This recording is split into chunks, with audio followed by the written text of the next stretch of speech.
So that brings us to our next topic, the sheriff's lockout. Usually 14 to 21 days after the unlawful detainer court case.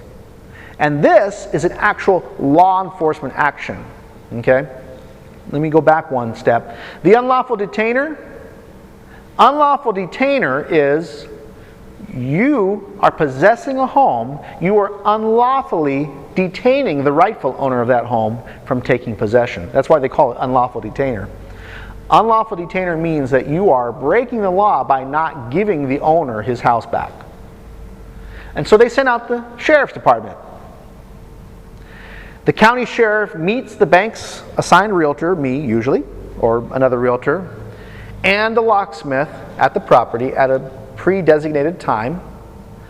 If you're still there, sheriff knocks on the door and says, grab your purse, ma'am, grab your wallet, grab whatever you can in 3 minutes. We're changing the locks. And they escort you off the residence.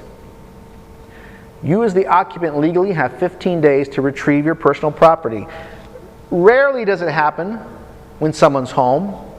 Usually by then the people have moved out of the house. But when it does occur, and I've had it happen,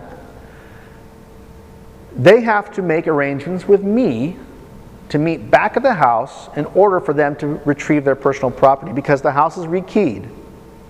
Everything gets stored. Legally, I can take everything out of the house, put it in storage, and then charge the former owner money to get it back. Nothing out of the ordinary, just money to pay for my storage costs. Typically though, that property stays in the house.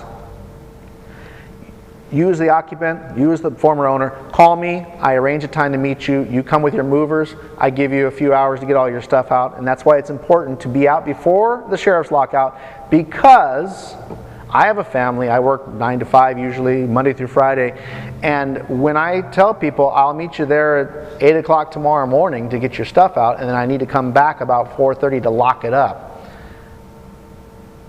So it's at my discretion when we meet. So it's ultimately the best thing to do is to move out prior to the sheriff showing up. Plus it's embarrassing when the sheriff shows up because everybody's looking out their window and sees the sheriff coming.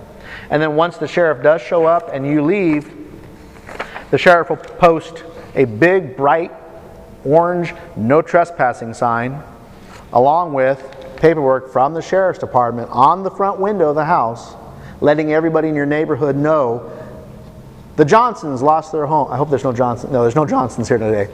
The Johnsons lost their home, or the Franklins lost their home to foreclosure. And I'm all about not being embarrassed.